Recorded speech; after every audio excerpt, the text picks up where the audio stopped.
Israel PR machine failed in a way I never seen in my lifetime. Mm-hmm. And I made the argument, and always time I get, feel free to put back you disagree, but I made the argument that Israel lost militarily and diplomatically in a way that we've never seen before. We've seen the Axis of Resistance hammer Israel. Northern Israel was on fire because of Hezbollah. You had Ansar Allah in Yemen that caused a massive economic disaster for Israel as well with their blockade. So what's your thoughts on this? Or do you agree with that? What's your thought about the current state of the Zionist project post October 7th and their genocide? I mean, I think that they, like, the PR defeat that they have faced is like nothing that's ever happened before. Like, they have really lost the public relations battle and like the propaganda war.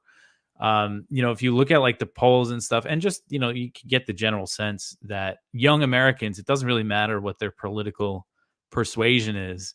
They are much more likely to be skeptical of this U.S.-Israel relationship than the older generations. And so I think, long term, Israel is in trouble, very in a bad situation when it comes to long-term support from the U.S. I mean, it's funny. Trump, when he was asked about, this was in one of the interviews he did, he was asked about Israel and everything, and he basically said that they're losing the PR battle. And he said something like, 17 years ago or however long ago in Congress, if you said one bad thing about Israel, that was it. That was, your career was over.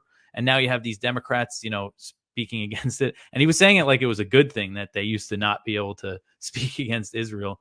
But so we have seen that, it's still a small number within Congress, like opposed to arming Israel, but it is growing. And we've even seen some signs of it on the Republican side. Obviously, the only person in Congress who votes against it on the Republican side is Thomas Massie. But there was just a guy, I forget his name, but he was trying to primary Texas Republican who was against aid to Israel, and he almost won. And he's a younger guy.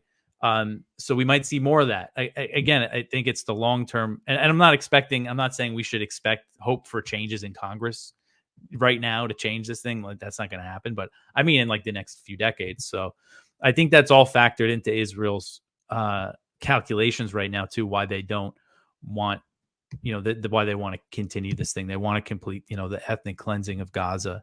And then militarily, I mean, they are in trouble if they lose support from the U.S., they wouldn't be able to handle a full-blown war with Hezbollah and continue what they're doing in Gaza.